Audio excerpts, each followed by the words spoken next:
Terpidana kasus Vina ngaku disiksa Ibtu Rudiana, bongkar peran penting Sudirman.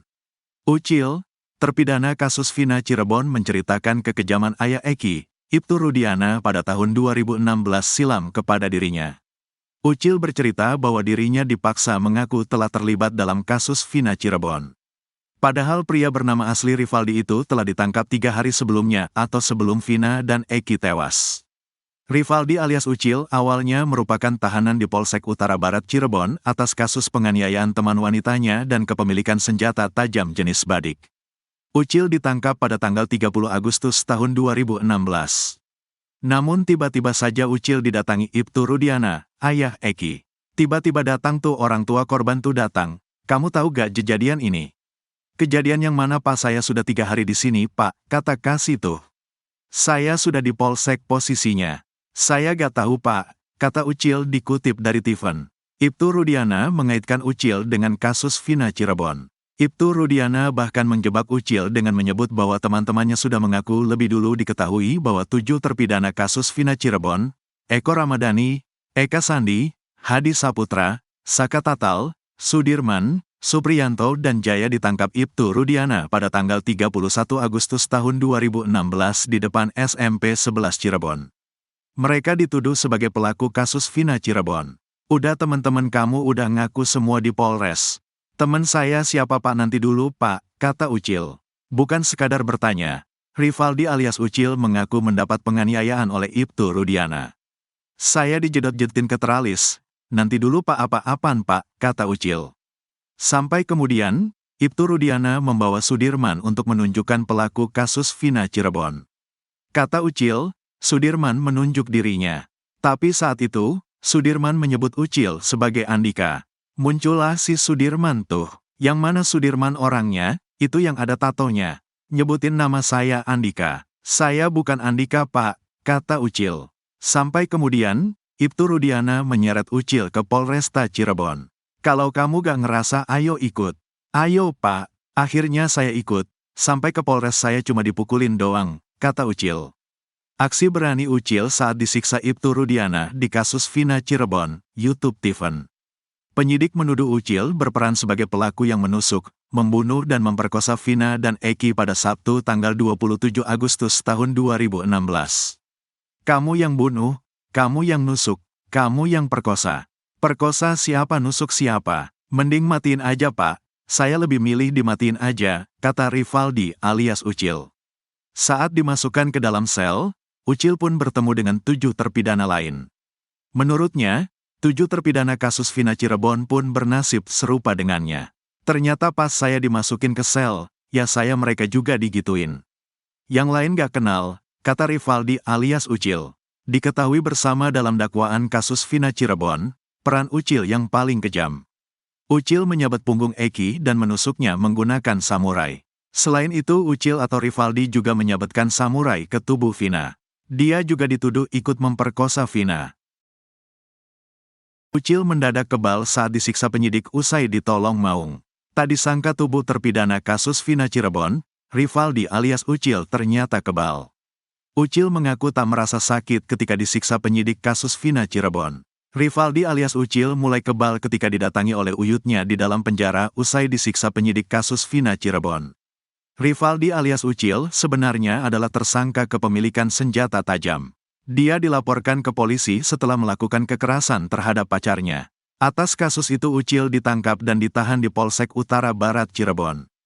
Tapi setelah 3 hari ditahan, Ucil justru didatangi ayah Eki, Ibtu Rudiana. Dia dituduh terlibat dalam kasus Vina Cirebon. Oleh Ibtu Rudiana, kepala Ucil bahkan berulang kali dibenturkan ke teralis penjara. Saya dijedot-jedotin ke teralis. Nanti dulu Pak, apa-apaan Pak, kata Rivaldi alias Ucil. Sampai setelah Sudirman datang dan menunjuknya, Rivaldi dibawa ke Polresta Cirebon. Sampai ke Polres saya cuma dipukulin doang, kata Ucil. Bahkan Ucil sampai merasa lebih baik mati saat itu. Kamu yang bunuh, kamu yang nusuk, kamu yang perkosa. Perkosa siapa, nusuk siapa? Mending matiin aja Pak. Saya lebih milih dimatiin aja, katanya. Ayah Rivaldi, Asep bercerita meski tubuh anaknya kecil namun masih bisa bertahan dari siksaan penyidik kasus Vina Cirebon. Kecil banget makanya beda, segitu kecilnya diinjak-injak, yang lain pada pecah ngegeser, kata Asep. Akibat siksaan itu, kata Asep, Rivaldi sampai tak berdaya dan kritis. Saat itulah, kata Asep ada sosok uyutnya yang menghampiri Rivaldi. Waktu keadaannya darurat antara hidup dan mati datang uyunya Rivaldi, katanya. Dijilatin semua dari ujung kaki sampai ujung kepala sama maung, tambah Asep. Setelah itu Rivaldi kembali menerima penyiksaan. Namun kali ini, kata Asep, Rivaldi sama sekali tidak merasakan sakit seperti semula. Akhirnya Rivaldi nerima siksaan lagi gak kerasa, sampai staples, gak kerasa udah. Kata Rivaldi kebal. Udah kebal Pak semenjak ketemu Paman Maung aja, kata Asep. Gak bilang apa-apa, udah pergi lagi.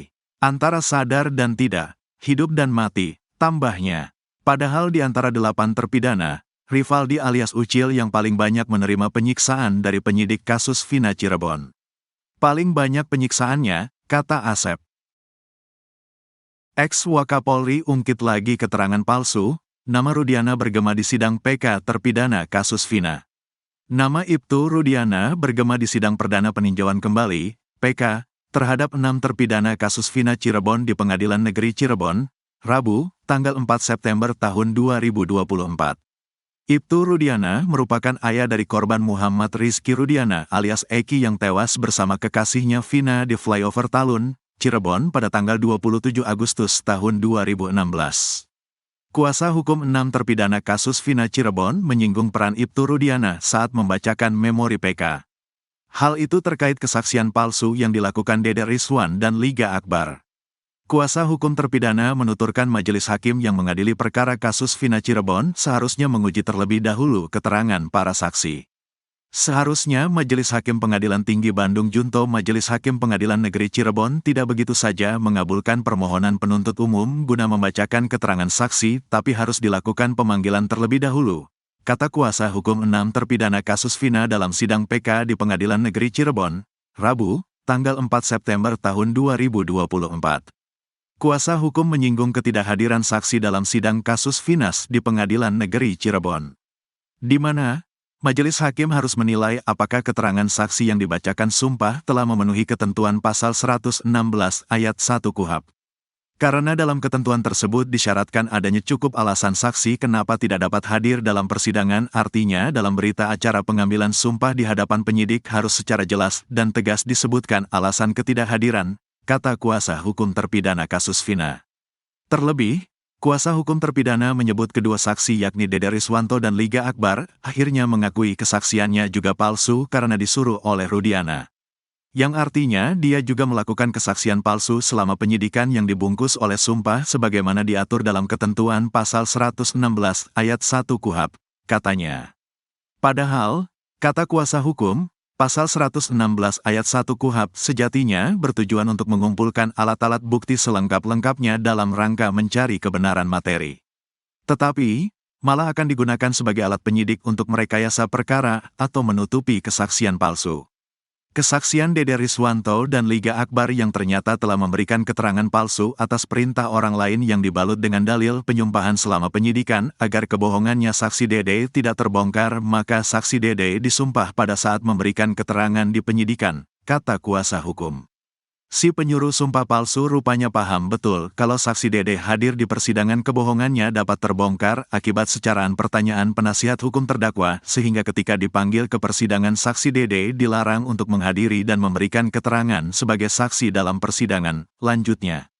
Begitu pula, kata kuasa hukum, Liga Akbar yang sebelumnya juga disumpah dalam persidangan meski akhirnya tetap hadir dalam persidangan tapi belakangan mengaku kesaksiannya juga palsu karena disuruh oleh Rudiana. Rudiana bisa dilaporkan. Sementara itu, ex-Wakapolri Komjen Pol Purn Ogroseno mengaku sependapat dengan penasehat hukum terkait peninjauan kembali, PK. Menurut Ogroseno, kasus Vina Cirebon sejak awal sudah salah. Di mana, kasus Vina terjadi pada tanggal 27 Agustus tahun 2016. Namun laporan polisinya pada tanggal 31 Agustus tahun 2016. Beda 4 hari itu sudah salah. Seharusnya kalau ada kesalahan seperti ini, pasalnya bisa pidana kalau mau dilaporkan Ibtu Rudiana, memberikan informasi publik yang tidak benar, memberikan keterangan palsu ini harus diproses, kata Ogroseno. Sebab, laporan polisi seharusnya dibuat saat hari kejadian. Hal lainnya, Ogroseno menuturkan laporan polisi seolah-olah Rudiana melihat peristiwa tersebut. Padahal, Rudiana tidak melihatnya. Kemudian, proses penyelidikan kasus tersebut tidak berdasarkan scientific crime investigation. Tidak ada pembuktian, hanya keterangan, asal-asalan. Harus kita kawal tuduhan kepada 6 yang diproses tidak memenuhi unsur pasal pembunuhan dan pemerkosaan, kata Ogroseno.